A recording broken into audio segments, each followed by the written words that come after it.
Hello everyone and welcome back to the channel with me, mackplaysbanjo. Welcome back to the music dungeon, the new music dungeon, you might say, without, well, you can't see the ceiling, but the ceiling is much better in this one. Today we're checking out a very special banjo player who really needs no introduction, Raymond Fairchild. Now I've gotten a lot of requests to check out his playing, and I've seen him play before. I'm familiar with his stuff, but not super familiar, so this will be kind of a legitimate reaction because I haven't ever really done a deep dive into his work or anything. I know that he's really good. I've heard a lot of people talk about him. And what we're going to be trying to do in this video is learn from this guy because he's a really established banjo player. A lot of people consider him to be very, very good. I've even seen him on some best player lists. I've been told that he plays really well, so we are going to be trying to figure out what about his playing makes him so good and see if there's anything like new and original that we can take from his playing to put into ours. But anyways, let's just dive right into it. I think I'm just going to go down the YouTube videos like usual. I know I was specifically requested to check out Talkin' Banjo and Whoa Mule, which is great because it looks like those are some of the first results. So let's just start off with Whoa Mule. Right now, Raymond's going to pick you a number on the old 5-string that he gets more requests to do than any other number I guess that he ever picked. It's called the Whoa Mule Whoa. Whoa, boy.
That was really great. Pretty original too. I don't think many people were doing that, those techniques before him with, those sort of things and playing behind the bridge and tapping the head. He was playing behind the bridge and tapping on the head really, really in rhythm, which is what sold it. If he had been doing that and it hadn't been locked into the beat as well, it would not have been good, but he really locked it to the beat, so it was really cool. Also, you can tell he's really good at Scruggs style. He did some melodic stuff, he did some single string things in there, so you can tell he's a pretty well-rounded, just high-level player, even without all the, crazy extra stuff that he was doing. Okay, let's check out Talkin' Banjo.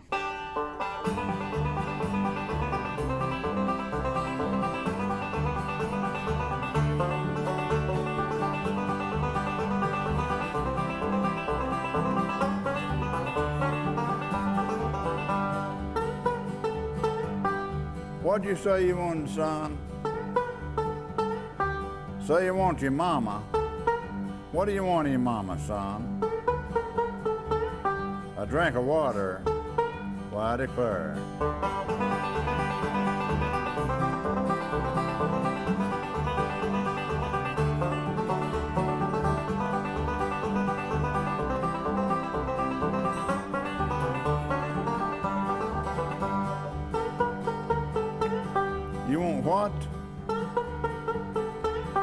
drink of water?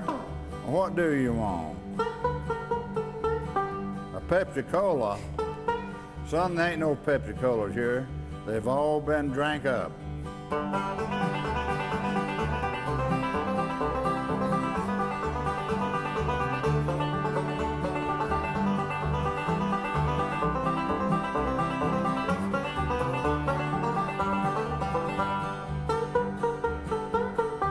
You want to do what?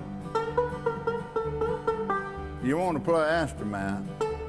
Well, son, before you play a tune on the instrument, will you do me a favor? Will you repeat after me? Everything I say, will you say it? Say, folks, out there in television land, we want you to come to the Opry House and see us perform in person. We love you all. Now play the bugle, son.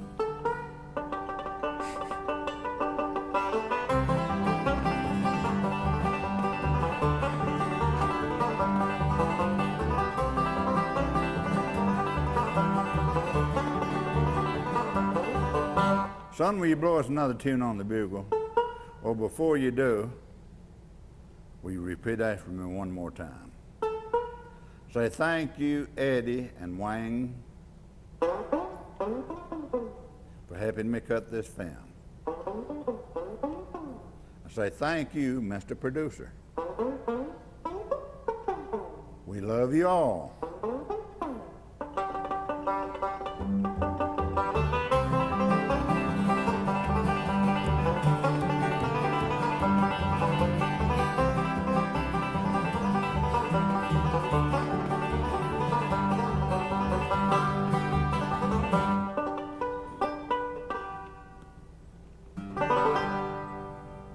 That's a really cool. I don't know if gimmick sounds bad, but that's a really cool like technique that he's doing there with like the banjo repeating after him. It's cool. You know, I haven't seen many other people do that, so there's definitely some innovation there. All right, let's watch him.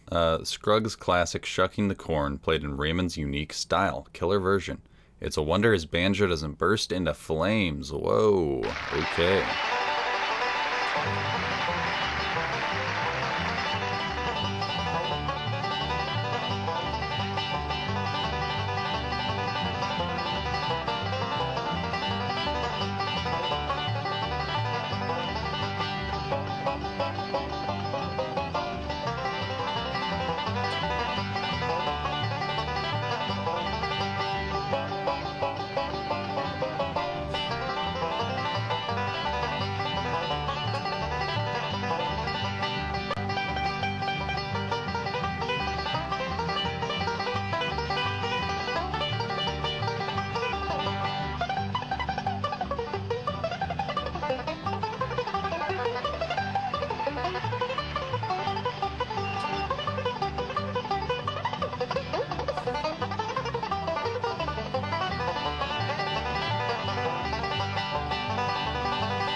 That was really cool. I'm not sure how much of that was improvised. I'm guessing that he worked through that whole thing and figured it out, which, it's really hard to improvise at those tempos with stuff like that, so I understand it. But yeah, he's showing some real skill with single string work. He really is doing some melodic positions, nothing crazy. Again, probably pretty influenced by Don Reno, I would guess, with all that single string stuff. It sounds like Don Reno's style of single string. Orange Blossom Special?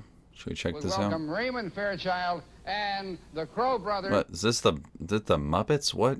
And the Orange Blossom Special.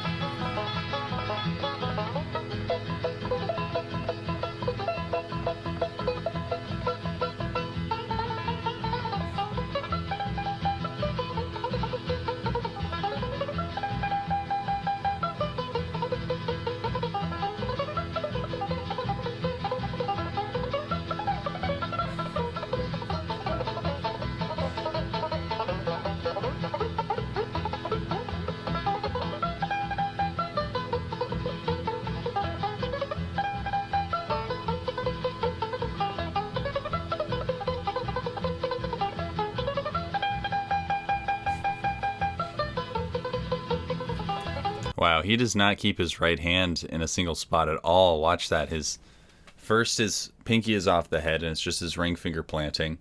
Then he has both down. Then he takes them off. Like it's moving around there.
Very interesting. Oh, it's not over yet. Hold on.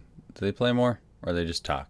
Looks like they just talk. Okay. That was cool. If I had like a banjo player tier list, I'd probably put him at like a B, probably. Maybe A, because he has a really distinctive style. I've never really heard anyone else do the whoop whoop, that sort of thing. And that is a cool thing. I think what makes this guy's playing different is, first up, the like indeterminate pitch slides that he does all the time. That is cool. Second up, pretty reliant on single string for a lot of stuff. He does a lot of single string work, which is cool, but he also mixes in some melodic runs, and it's all very much rooted in Scruggs style. So it's kind of just a nice, well-rounded style. He doesn't really meld them at all, which is very typical of players of this period and just most players in general. So that's not a dig on him. That's just an observation. He very much keeps them separate. Like he'll have a Scruggs section and then maybe like a melodic lick that runs into this long single string section. And then of course he has his wacky sliding and like tapping the head and all that sort of stuff, which is really cool, and the audience is gonna love it, of course. And that's especially cool because I haven't really seen many other banjo players lean into that sort of thing. Maybe that what's that guy's name? Leroy Troy. He does very similar sorts of things. But yeah, overall I'd put him in like a B for you know, professional players. If we were ranking all the professional players, then he'd probably be somewhere in the middle there. Maybe I should make a banjo player tier list. That'd be a very controversial video. Okay, I think we have room for one more. Raymond Fairchild and Larry McNeely. Larry McNeely, another underrated banjo player. Home Sweet Home and Reuben. This should be interesting.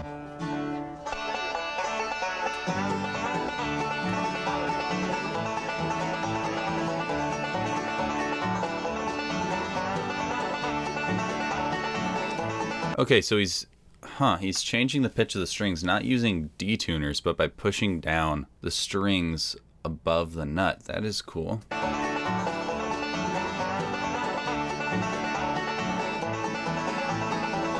I'm surprised his strings stay in tune after that. I mean, I guess if he's done it enough on this set, then they would, but yeah, I don't know. That's just kind of surprising that they stay in tune at all. Because you'd think like you're pressing on the strings up here and then they just like your tuning would just go like crazy, but I suppose they get used to it.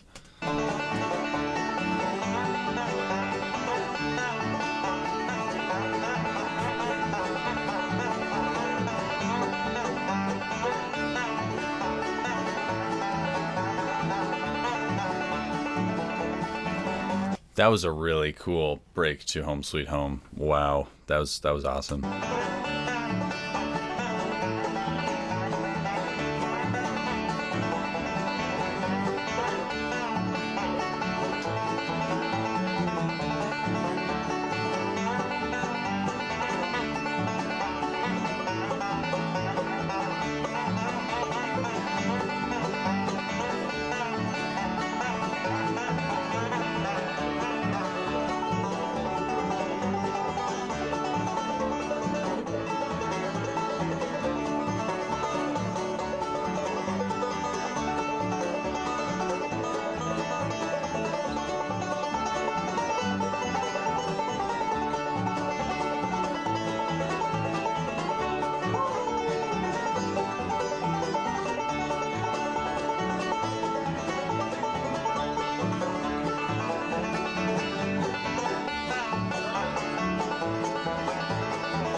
Now he's doing the same thing down here. I wonder what benefit that gets him. I mean, he's muting his head a lot with his left hand there, which is probably why he got so quiet there. But wonder why he's doing it down here as opposed to just staying up there. I mean, wonder if it's just for looks.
Boy, didn't hear much from Larry McNeely in this video. Raymond took most of those breaks. But that's okay, because this was a Raymond Fairchild video anyways. What can we say about Raymond Fairchild? He's a pretty good picker. His playing was definitely not like as clean or rhythmically precise as, say, J.D. Crowe or someone like that. But he clearly had a lot of innovations on the instrument that I don't think anyone else had done before. Things I talked about, the whoop whoop and, you know, bending up here and all that sort of stuff. He had a lot of things that were pretty unique to the instrument, at least at that time. Definitely a good player. I'm glad I checked him out. I hope you enjoyed this video. I hope you learned some things. If you did enjoy it, go check out my other videos. You'll probably like those too. And yeah, I'll see you in the next one.